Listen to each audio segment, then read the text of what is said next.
chance to read over the minutes from the May 24th meeting? Thank you. Thanks, Bob. Thanks. Anybody have any changes, discussion on the minutes? Okay, seeing none, I need a motion to accept the minutes for the May 24th meeting. So moved. Do I have a second? Second. Okay, any discussion? All those in favor? Aye. Opposed? Okay, it's unanimous. Okay, Brian, the Hello. update. Well, I keep passing out floor plans with, and it may look like the same plan you saw last time. There have been only some minor changes, and I think the reason that we're only having minor changes is I think we're coming closer to a consensus of, with the police department and both with the MEC, that they like the plan that they're looking at. But we continue to tweak, and the reason we tweak is there may be some mechanical, electrical, plumbing reason to tweak it, or it's a request from the departments to tweak it. Let me run over on the ground floor plan a couple of minor changes that were made. The conversation that we had last time was about any public coming to the facility after hours and coming to the vestibule and finding that the doors to the vestibule were open, but the doors to the lobby will be closed. We talked about how to communicate from the lobby to the vestibule, without having to open the door. So there was also a concern of how officers might come and respond to public if they were in the lobby and still provide a safe environment for the officers. So a conclusion that we've reached with the police department is next to the records division, toward the lobby side, is now an area called reception. That reception area is separated off from the records division by a glass wall with the door, so it'll be really a glass partition between reception and records. So during normal business hours, the door from records to reception would be open, and the records officer, the records personnel, would handle the public that comes to the lobby at the transaction window. That was the original setup, that records would handle walk-ins off of the lobby. But after hours, records leaves. So after hours, the door from records to reception would be closed and locked. But the officers could come through interview to reception if there's somebody in the lobby, and the police department could actually utilize that area to handle any public requests. And those public requests wouldn't be for records at that point. It's just any walk-in requests that the officers would have access to that reception area. So that reception area really is starting to do double duty. It's also set up if the police department want to staff that position in the future. There would be a place that they could have somebody and not interfere with the records office. So I think it works. It eliminates the need to have another transaction window between lobby and the vestibule. There won't be any need for that anymore, because this reception area looks right out onto the vestibule also. So there's glass between reception and vestibule. So you'll be able to, from the reception, to oversee what's happening in the vestibule and to allow anybody into the lobby and still be on the secure side of the wall. So that's I think is an improvement. There still is another transaction window in the lobby, and that's to administrative assistant. So that's another point of staff contact with public. Both of those transaction windows are going to be bullet resistant, as well as the entire wall structure and wall construction between the lobby and adjoining spaces. So it is a secure, when we talk about a secure area, it's secure as far as access control. It's secure also as far as bullet resistance at the windows and through the walls. So that's an improvement to the plan. I think that the police department see the benefit to that. Another change to the plan was over in the upper left when you get to the Detective Bureau and evidence storage. because of the mechanical system that was chosen, they did not need as much mechanical space. So the mechanical space has been reduced in size. The evidence storage room has been rotated 90 degrees to take up some space within what was mechanical. What that allowed the plan was to put back for the Detective Bureau a monitoring room and increase the size of the interview room. What's shown off the Detective Bureau as monitor's room, that was the interview room. So it was small, and that was only there for interviewing purposes. Now the interview room gets to be a better size. What was the interview room becomes the monitoring room. And for monitoring, you could do a number of things in that monitoring room. You could go in and there's one-way glass to the interview room. So you can actually observe from the monitoring room into the interview room with one-way glass, so you're not being perceived. But the other thing you do in the monitoring room is that's where the head-end equipment will be for all of your audio, video capture for interviewing anywhere in the building. So there'd be a monitor, there'd be a computer monitor, there'd be a CPU. So if anybody in the department needs to download an interview to take to court, for instance, or access interviews to review and play on a monitor, you can go in that monitoring room and you can just play back and review interviews that have been conducted within the facility. So you're not just audio videotaping the interview in that interview room, but you're also have the capability within the facility to interview, to capture on audio and video any interviews, such in the soft interview room that's off the Detective Bureau, in the interview room off of the public lobby, or in the interview room off of prisoner processing.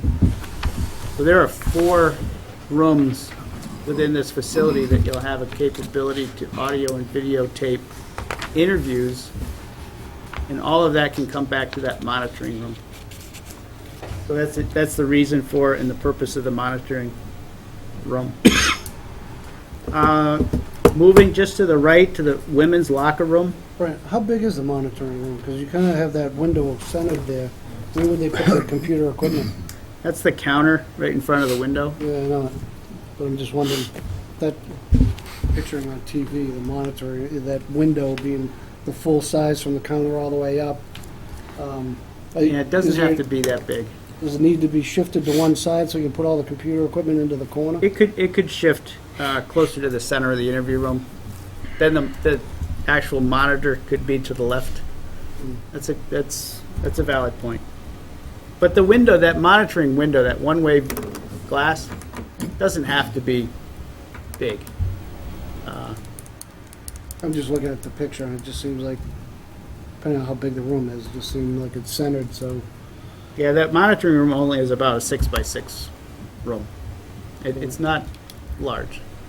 I agree. If the computer was on the back wall or something, if it Shift the glass shifted away, yeah. Yep. Just that- I'm Yeah. just thinking about it when you're describing it, so I figured I'd say it. Yep. If we go over to column line 3, just to the right of column line 3 is the women's locker room. We have rotated the location of the toilets with the location of the lockers, and that was to give a second toilet to the women's locker room. The other plans that you had was only showing one toilet to serve the women's locker room. Now we have 2 toilets, 2 sinks, still 1 shower, but that was a minor change that happened in the women's locker room. And I think the prosecutor's office, right? We moved in the general office. if you're in the secure corridor, that's the main corridor running down the main length of the building. The secure corridor goes all the way down toward the garage, but now we've added another door that is before the garage and a door in the corridor that separates an entry area from the garage from the rest of the corridor. And the reason for that door, because the police department would like to utilize the stair, the corridor and going out to the stair as prisoner release. And they were concerned about having that path open all the way down the corridor towards the public lobby. So it's a door that we're not sure if it's going to stay open or if it's always going to be closed, but it will be closed if there's a prisoner release condition. So then the prisoner could be escorted from prisoner processing, released out the front of the building, and there's a shorter path of travel to go through the stair and out the front of the building. So we're thinking about, in that instance, just prisoner release.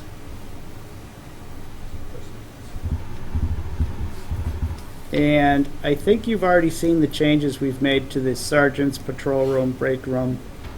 But the general office was originally, the general office was over where column line 4, just to the right of column line 4, where now it says prosecutors and general office. The prosecutor was next to cell number 1.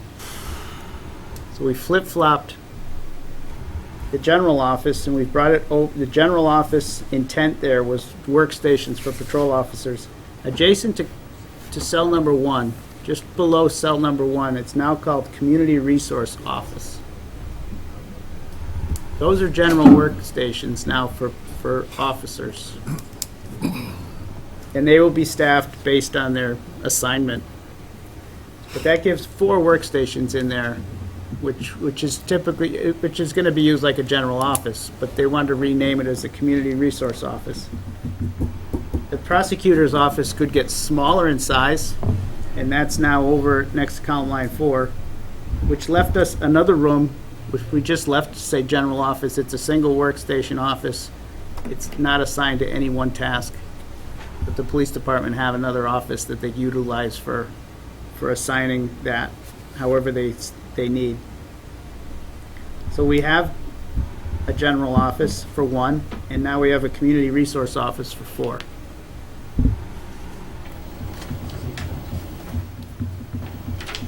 Chief, do you think that explains the last round, right? I don't remember anything else on this floor that No. we talked about. That was pretty much what everything we had asked for, shown here on the plan. Does the Sally Port not have walls now? Sallyport's waiting on some structural information, but we're trying to eliminate walls, but we might replace it with dividers, such like a chain link divider that we can roll For across. instance, in the vehicle processing area, you want to secure that, you might be able to do it with a mesh fence, and I've seen it in other stations. So yes, we're trying to eliminate hard walls, but we are still thinking about putting some way to close off and separate.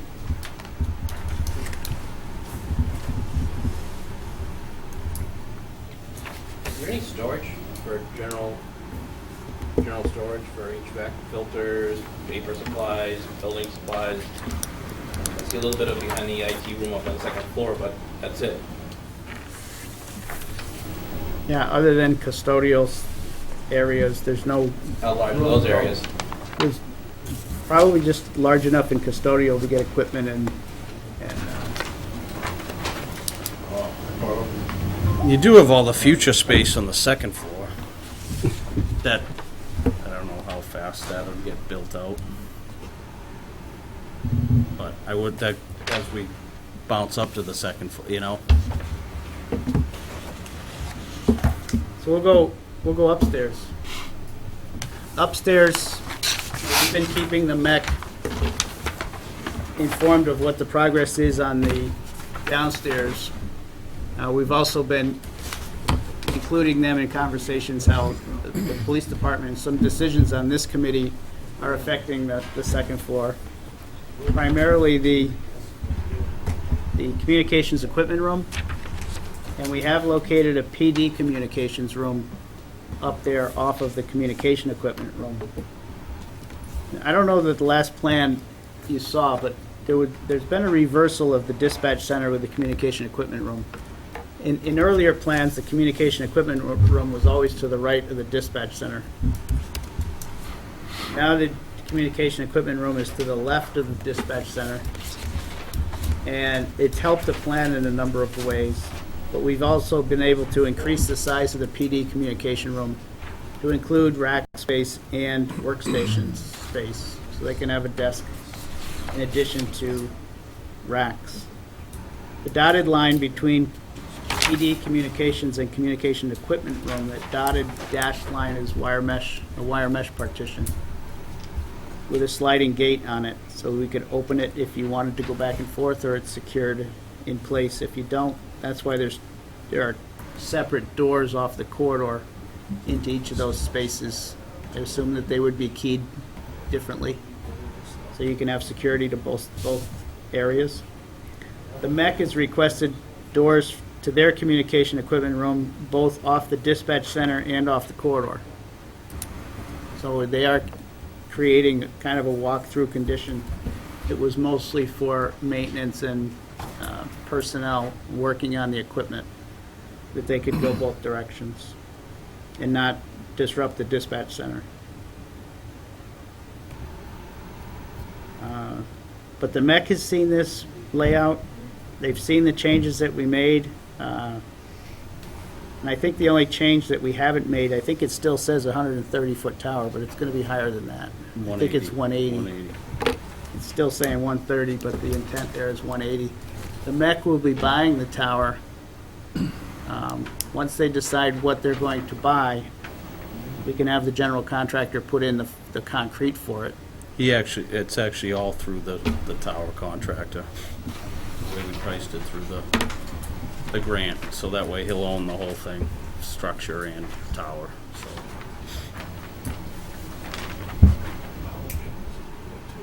So we're not anticipating really any large revisions to this at all going forward. And I'm not going to speak for the police department, but that's what we're anticipating. I think this plan is really being honed in now to say everybody seems to be satisfied.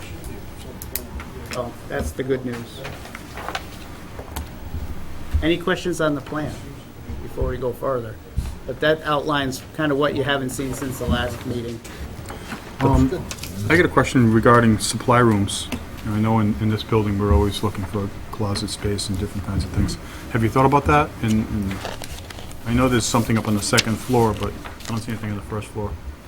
No, there's other than the storage requirements of the police department, such as quartermaster storage and what they need for equipment storage for certain departments, there's nothing identified here for just general building maintenance. Custodial. I'm even just Custodial thinking, class. you have paper that you use, we're always going through reams and reams of paper and other Yep. kinds of office supplies. If there's any space dedicated for that, or, Is there gonna be a slop stick in the custodial? Yes. So that's gonna limit space right there. Yeah. Definitely need some space in there. Within each office, there's storage, like administrative assistant, there'd be storage there for office supplies, but there's no bulk. If you're gonna buy it in bulk and it's gonna come in big boxes, there's nothing here to store anything in bulk. So I don't know if you're bringing it in bulk or just distributing Things it. in bulk, which we need somewhere to store it at, so. we buy reams of paper here at Town Hall. We've got a room where that stuff ends up. That's the only thing I'm thinking of, and you might want to consider that. I don't know how they do it at the police department now, but. Those in my office. I mean, I think this big future So if space the pile would goes down, be your a- chair goes down? on the second floor, I think would be a good area for, even if we took a room out of this future for space for storage, right? I mean, does that? There's room there, yeah. I think, would you prefer it on the first floor?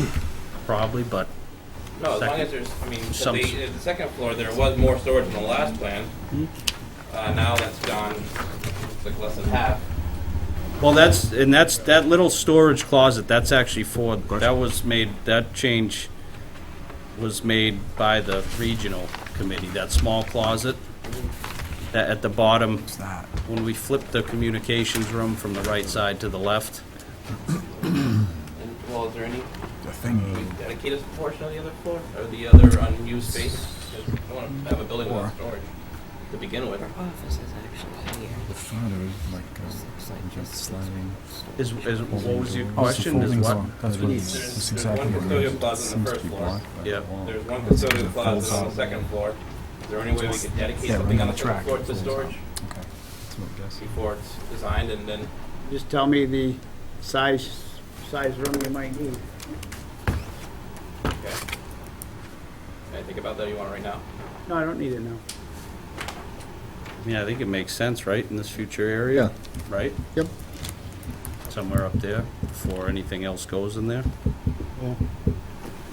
Is there another copy? Right near the elevator, easy to access. Yeah, right Yeah, here. yeah, maybe, Right. close off some of that, the far end to the right side.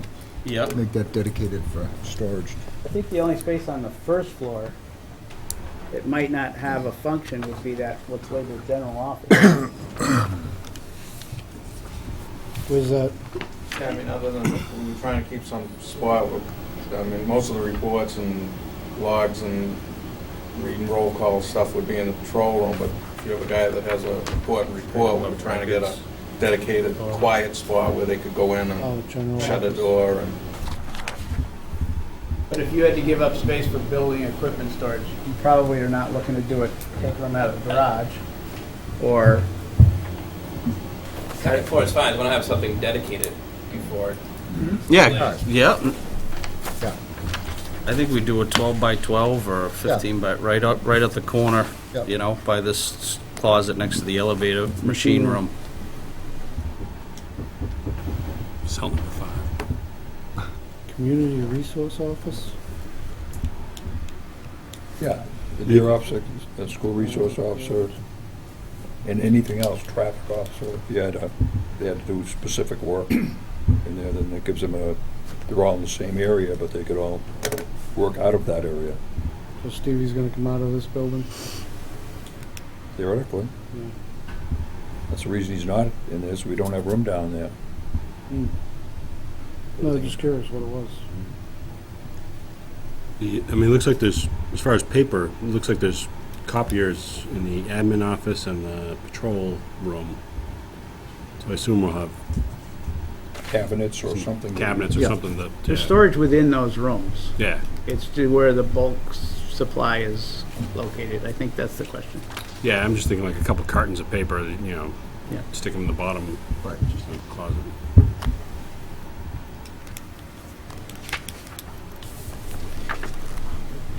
Brian, you went down from 9 to 8 terminals in the rec center. I guess that's something they requested, or? Yes, the 9th is in the communication supervisor's office. Oh. Is the 9th now? Just got moved into them. I So they think. moved it into the communication supervisor. And talking with the MEC, they're thinking they're gonna have on opening day, they might have 4 terminals. So the 8 terminals, is a future build-out number for them. So they're thinking day 1, it might just have 4. All that much? Except for the section that's PD, Except for this Just one. that little Yep. room, yep. the other one is shared, the Training. training room, yeah. So yeah, there's been some back and forth. We're trying for, obviously, future build-out, like Brian said, but we'll see. The grant that's in right now is for 9 full setups, and we'll see what State 911 comes back with. So we So, were hoping to have it at least wired for the 9. Right. And then if they don't want to pay for the desk, then that's a future, but at least set up and wired for it. Now's the time. right. So, Just like, and so the last version is what was sent out to the cost estimators? Or is this gonna go out based on the? Well, we've sent information out to the cost estimator, and the word back from the cost estimator is, "That's great, I'll get to it in 6 weeks." We got time for modifications. So you So- can give them the new one. When they tell us that they've got the opening, we're gonna get them the latest information, but that's been a problem that we've been hearing, pretty regularly now in late spring, early summer, is everybody's flat out busy. So I have I really want to stay with this cost estimator because he was the one who did the original cost estimate, and he has the information data to make it consistent, instead of trying to go to a new cost estimator, and then you don't really have the same eyes looking at it from the first to the second cost estimate. It's not good that I won't have an answer back until sometime in July, but he's saying, you know, And at that point, you're gonna be pretty close to oh, we're still, 90%, so at that point, it's kinda late in the game to Yeah, make any Well, changes. yeah, That's the danger there. yeah, we're gonna motor on, but knowing that's the risk. right. With the current plan, I think we're very 90%, 95%, I think, right, Chief? Yeah, looking a lot closer. So if we keep going, Brian and I were talking, he's gonna keep designing, but do we not get a cost estimate for DD? Do we just get one at construction, right? Do we take a credit? What, Yeah, when he gets around to doing a cost estimate, I think we're probably gonna be close to 50% through construction documents. So it's not really gonna be called a design development estimate anymore. It's more gonna be a so we're owed 3, right? And we've done 50%. But does that possibility, do we delete an estimate and then maybe use it if the estimate comes back not to the liking of the I'm just more budget? worried that the design's gonna be progressed to a certain Correct. point, Right. that to turn back, to try to cut things out at that point is Right. gonna be tough. Yeah, that's a risk that we run. Not so much you, because we're not gonna be charging you for that if that happens. We'd have to make whatever accommodations we have to make. I'm feeling pretty confident that I'll take that risk. So we won't bid it until it's right for you. So if we have to make modifications, we will. That kind of leads into survey too. So Bob did some digging. We couldn't find any as-built or anything on file because I don't think they ever finished the project, correct? So I reached out, Bob got me the contacts yesterday to the former civil engineer and the surveyor they used. So the civil engineer was out of Foxborough, I believe, and the surveyor they used was down by Fall River. So I talked to the civil engineer. I couldn't get a hold of the surveyor that did the work. The civil engineer told me, I think it was a friend of the previous owner. I called, Googled multiple numbers for the survey, I couldn't get it. So the civil engineer, I said, you know, who do you work with a lot? Who do you recommend? They recommended Precision Land Surveying out of Southborough. So I called them yesterday. They were supposed to have me a number this afternoon. I haven't seen it in my email. And obviously my first question was, when could you get out? And that was end of July. So I'm obviously outside of this meeting. I just got that news this afternoon. So I think outside of the meeting, Bob and I can do a search for somebody else, maybe that may, but obviously a lot of companies are busy. They did say roughly it'd be about $4,000, which I think is a fair price to go out and do a survey, but the more important thing is time. So outside of this meeting, starting tomorrow, I'm gonna start running around and making phone calls and trying to get, I don't know if we do a not to exceed $5,000 or something, and if I am able to find a surveyor that Bob and I could find outside of this meeting, we could get it rolling without, you know, having to get a motion if that works with the committee. We can check with the county too. I mean, usually they don't do it very quickly, but they'll do it for a very good price for us. Yeah, Yeah, but you want to continue with that guy because he's going to have to do as-built afterwards. Yeah. Okay.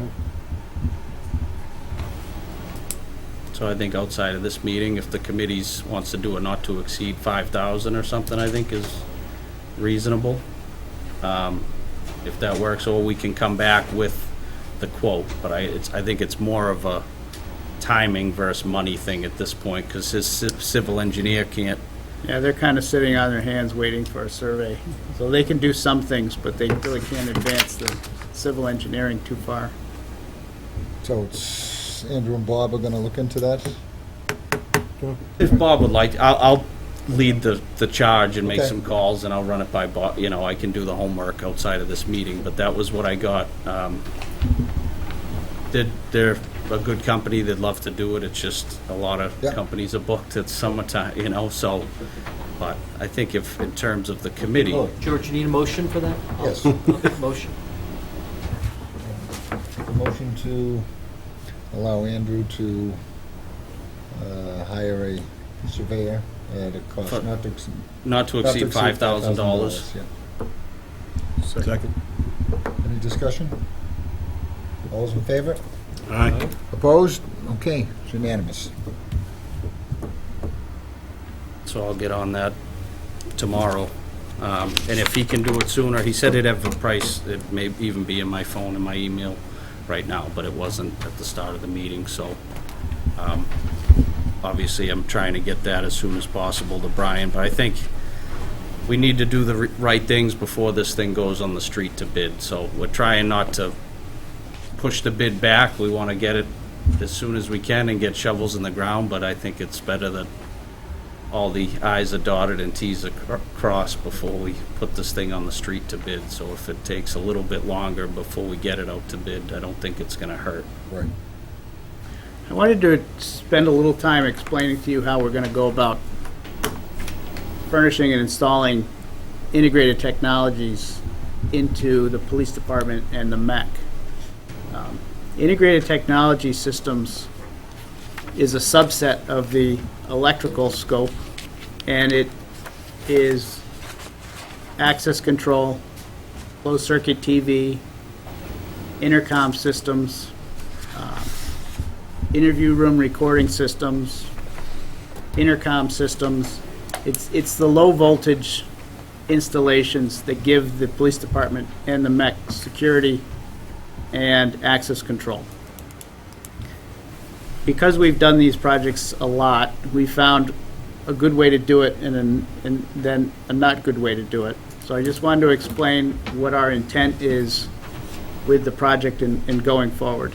And I did mention this to the town Michael. IT Michael, and Michael was in agreement with what we were proposing, but we're not going to be specifying those systems to the general contractor. What we will be doing for the electrical contractor is making them responsible for all the back boxes and all the conduits and all the pathways and cable trays that are required for all the other systems to be installed. So they're gonna run tubes?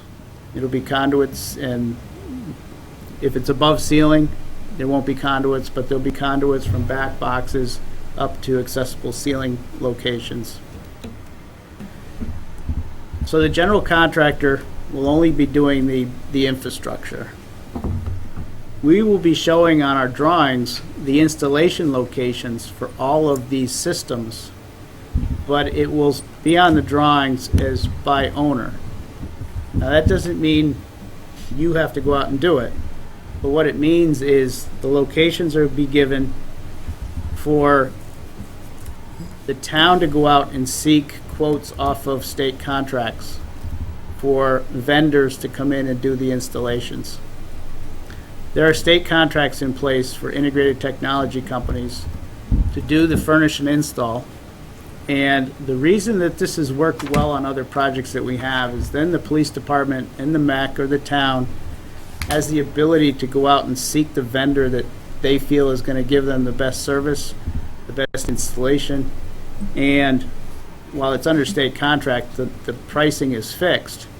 We're more concerned about what happens after the one-year warranty is over.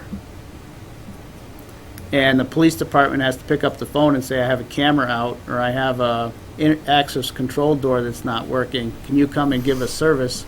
And the contractor is either not around, you have to go through electrical contractor to find them. And it just becomes a real nightmare for the police department to get service on these parts that are really critical to them. We have done it in a number of ways. We have done it this way that I'm talking about. You get a state contract vendor to come in, and there are multiple ones out there that you can interview and find the one you feel comfortable with.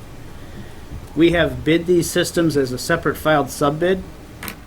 So at the time of the bid, the general contractor, you will get a separate filed sub-bid, and then you have the ability to look at those filed sub-bid It's a contractors. paragraph E, usually, yeah. If you label it as a filed sub-bid, you're typically going to be taking the low bid contractor in that case. or if you want to throw out the low bid contractor, you have to have a good viable reason not to. So the reason why we don't like to do it as a filed sub bid is you're still not given the ability to select, really. If they're DCAM certified and they're the low bidder and they have a filed sub bid for that category, that's your vendor. And you might not like them, but that's your vendor. Another way that's been done is we assign that to the electrical contractor. I think that's the worst way to do it, because it's all bid under the electrical filed sub bid. The electrical contractor is then responsible, and typically they will sub that out to a security contractor or multiple security contractors. So you'll have potential for one contractor installing the cameras and another contractor installing the access control, or another contractor doing the intercom, and they don't talk to each other. And it really becomes a headache for the end user. So the reason why I'm recommending this is just because we've seen this to be the best solution for you as the owner. But I didn't want anybody to be taken aback by that when we're out to bid and all of a sudden I say, well, now we have to get a security vendor. I mean, that's the intent of what we're doing here. So. And that's why I'm here, to work with the chiefs and Matt and Mike and pick systems and come to the committee. So we can do bids for furniture, or we can go off state contract, which monitors the rates, which makes it pretty easy and you can find some good vendors. But I think between myself, Matt, Mike, and the chiefs, we'll pick an access control system that works, whether it's a key fob, a key swipe, a cyber lock that's in the door cylinder. Mike and I have been working on this already, looking into it. We have a contractor that we use. Mike Gang and myself have already been working on this. We have a contractor that we use in the schools. We're hoping to incorporate them into this project. That way all our infrastructure that's already here, we'll talk to the police station, fire station, and have it all on one network, so that we'd like to do that route, which you're suggesting. So, yeah, we can. If there's any questions about that, we will not be picking the actual camera, but on our drawings, we'll have a location where a camera will be installed. But before we go to bid, we'll know how much money we have to allow for this. You may or may not. You're going to have to know that you're going to set aside an allowance amount for that item. Right, but we need to know, set a real close allowance as to what it's going to actually cost. Right. And I think go ahead. We have them design and give a cost estimate Well, I've started with the design with this sheet for security. for security.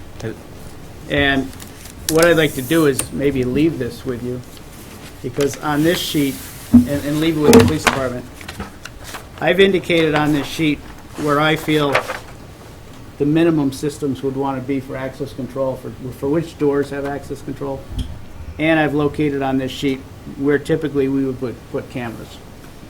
Now, if this is the start of the conversation, I would give this over to you or the police department, and then you just layer on information onto this. You might want to add doors, modify doors, or add cameras to this.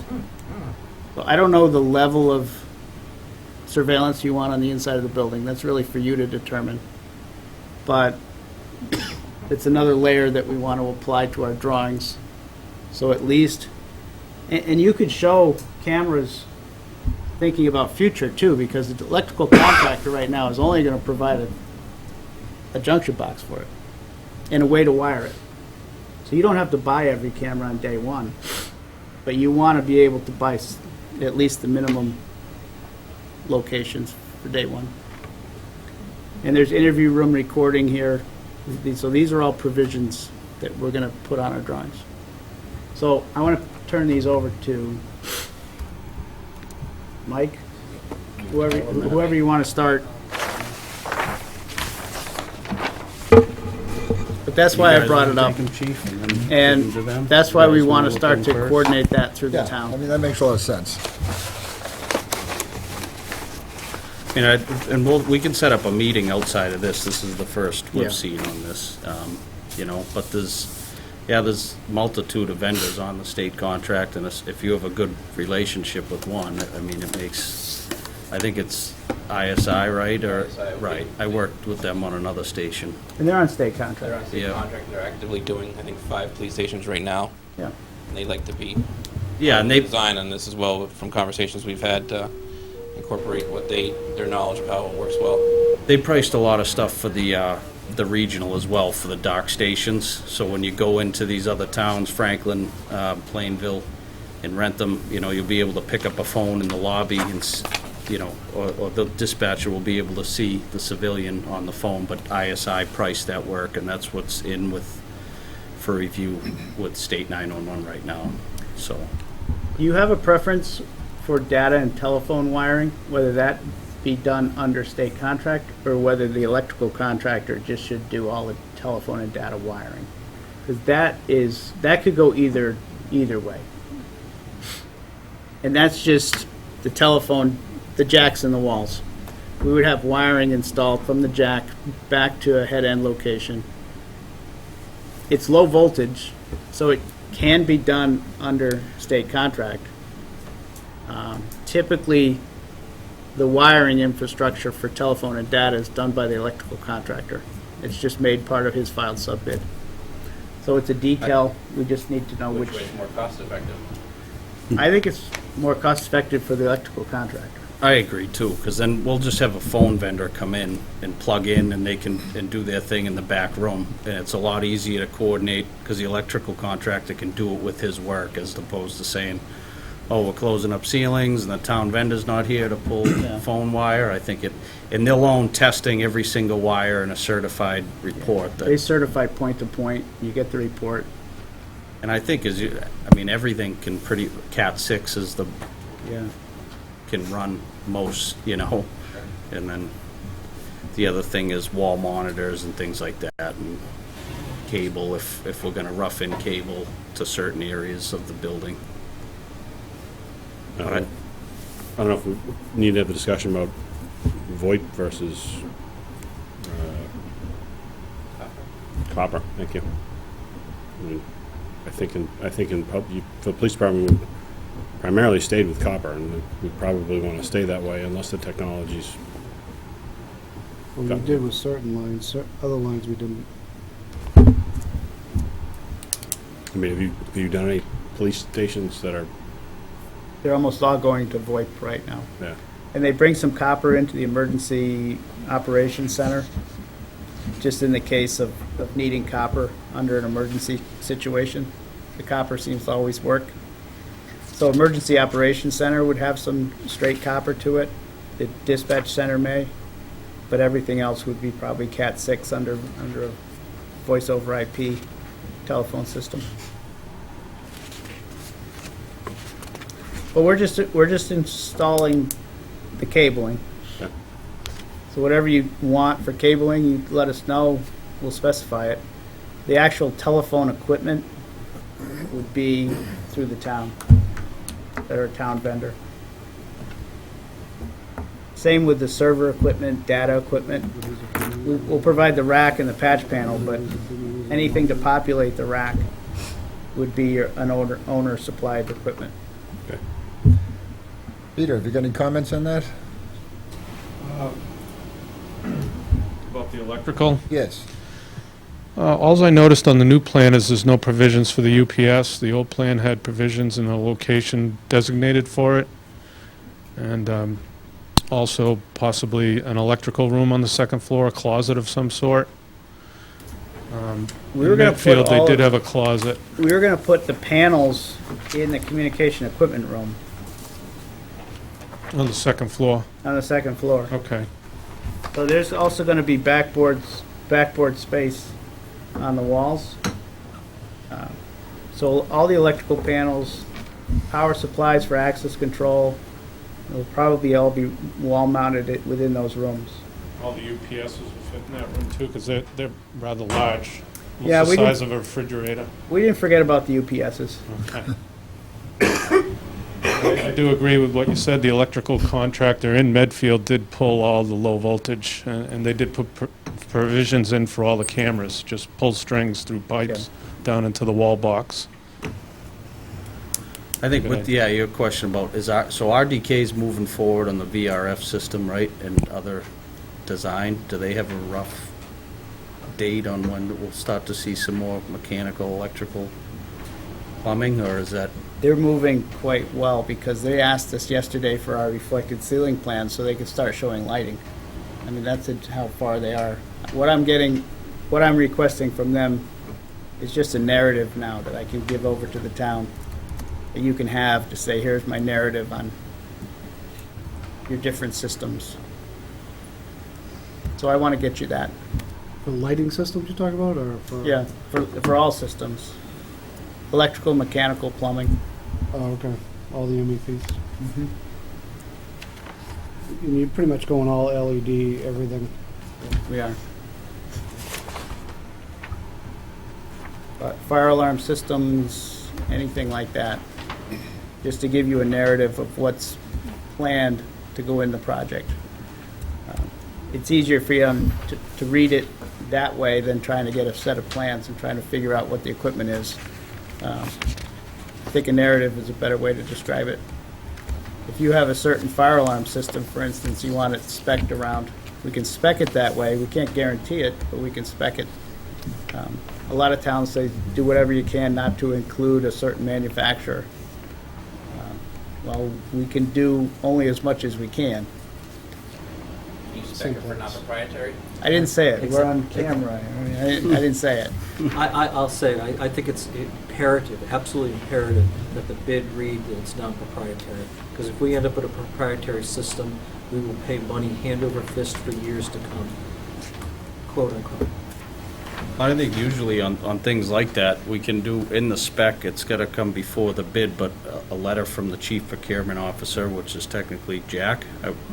So if we need a system that we have to bid, but that's the way it has to go into the spec. So as long as we know the system and we have a letter in the specification from the chief procurement officer of the town, we should be okay if we have to go with a specific fire alarm system or.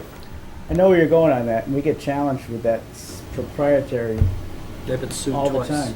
They've Yeah. been sued twice. Well, and I think we went to Mitsubishi, Bob and I, Mike, and RDK was there as well. We had a good showing, couple hours of their system, but just something we have to keep in mind with the Massachusetts procurement, it does have to be a minimum of 3 equal vendors. So it doesn't necessarily mean we'll definitely get Mitsubishi. We can, try to gear, but it will have to be 3 equal vendors that they'll bid, so. And as RDK develops these specs, it'll have to be something we'll be open to, just because of the Massachusetts procurement of 3. So we could ask for a manufacturer that has less than 1% failure rate? Yeah, right. Is that what they claimed? They talk a big game. They That's what they talk a claimed? very big game, so. How does the tour go? I thought it was a great presentation, We saw all the equipment, it's gonna, it works, it looks nice, pretty easy to operate, What was the first thing? Everybody's gonna have their thermostat on the Yep. wall and be able to set it to whatever they want, hot in one room, cold in another room, doesn't matter. So you have an EMS system? If they all have individual thermostats? So They they do. can override do. thermostats? They do. That's great, man, huh? So, but they have, half the room was residential, half was commercial. And as the technology develops, most people are used to seeing the big clunker on the wall. But they have ceiling units that are, they say 90% of China and Japan are all going these VRF systems. So it's a newer technology in the States, but more and more, like Brian. 6% in the States, 90% in Japan, 90%, 85-90% in Germany. So they've already figured it out. But I think, We're late to the party in that. Yeah. well, and I think like Dennis Town Hall, I think they really like it. The recent project Brian and I were on. Yeah, very good feedback from the town.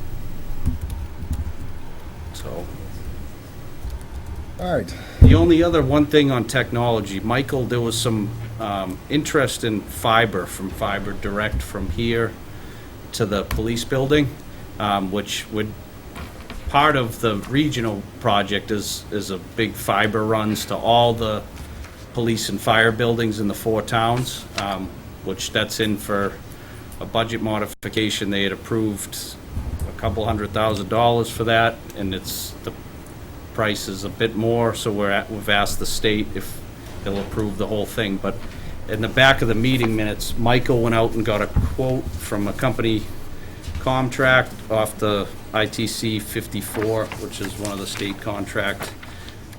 Their price to run fiber from the town hall directly to the police station is $62,000. So, and this is something to keep in mind. So we don't have to, it would be nice to have it figured out once we go with the regional, if we're gonna do them both Does that simultaneously. include the second line going to Pond Street? Or branching that off line? at Pond Street? The rec It center? provides for a location drop at the Pond Street field on the route. Okay.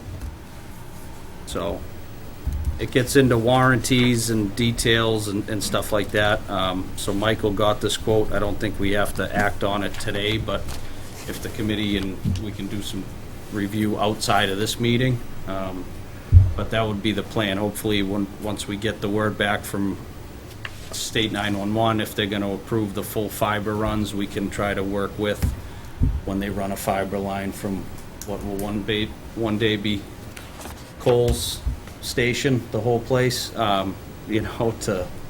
so, but this is the quote that we had got, so just for everyone's review. So, All right. Anything else?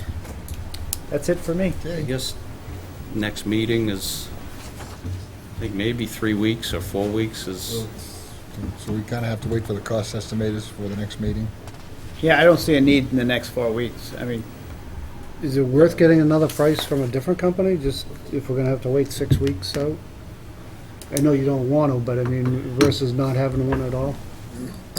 I'm anticipating whoever I call right now is probably going to give me the same answer. So we're hearing that a lot. I can do that if it's something I can. I mean, I think I can maybe shave only a couple weeks off of it, though. it probably doesn't make sense to... that was my first question too, by the way, outside of this. It probably doesn't make sense to set a meeting date tonight. Wait till you get an answer. That'll work. All right, and then Tuesday seemed to work for everybody. So why don't you communicate with Jack, Okay. and then we can set up a meeting from there. Do you select the fuel for the generators? Diesel. It was, well, that hasn't been decided because there was some interest in going propane, natural gas too. So it has not been 100% decided. The Tier 4 final engines nowadays are very temperamental. Mhm. I think if it's going to be an emergency standby, you're going to have to polish the fuel. You're going to have a lot of maintenance on that. I think it might be a very good idea to go natural gas propane backup, just because when you need it, you want it to work, and Right. especially if it's super cold outside, Yep. they have nonstop issues with the new Tier That's 4 one finals. I just put in at Brookfield Police that was natural gas propane. And the town provided the propane tank through the town's propane vendor. Because you could purchase a tank or you can lease a tank. So we'd have to just decide whether it's a leased tank and you go with a vendor, or if you want to purchase the tank. And then you can get different bids on propane. If you lease it, you have to go to that vendor for service. So that would really be the only decision we'd have to make. And we don't have to make that now. Definitely like to push for natural gas, so to speak. My knowledge of the newer engines, they're extremely, extremely temperamental now with all the sensors, and No, there's maintenance nightmares. No, And I agree. You know, we always try and do what you want, Matt. What's that, sir? Try and do what you want. Thank I you, think appreciate it it. wasn't FEMA or someone was pushing for diesel, weren't they pushing because if the Well, natural gas gets, I mean, not, That's what the propane does for you, though. right, if you have Is he- propane, right. FEMA says you have to have an uninterruptible power supply on site. So the propane does that for you. Natural gas doesn't, Natural gas does not. just because you could have some Yeah, you could have- catastrophic. Yeah, Yeah. right, you know, pipe break out in the street or something, or- Yeah, it could be a natural gas disaster, and then there goes your emergency generator. yeah. Then usually we've been able to, and that's why I think we've always had propane down here. We've always been able to get a delivery, even when it's been on 24/7, so. Right. And it doesn't happen that often anymore. It used to happen a lot, but. Right. There were some other talks, I had talked with a few tower vendors on possible generators from the military that have very low hours on them, that they don't use anymore. It's a lot easier for a town to acquire those at a lot lower cost than buying a brand-new generator. So there's some talks going out, and Matt, I believe there are some upgrades from the Mass DEP about air quality on the diesels also, so I don't know. I don't think you could put an old, like a tier 2 or a tier 3 or even a tier 4 interim in anymore. Right. They're very strict now with air quality, so most of those surplus are not going to meet today's standards. today, right. Did you get that memo from Jack too about recycling products for the selectmen?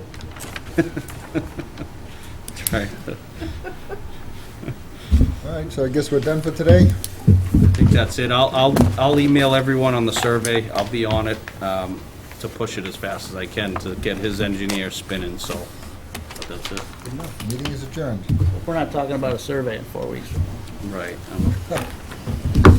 Break out the total station. All right, so Brian, when it I makes guess. sense to have another meeting, get ahold of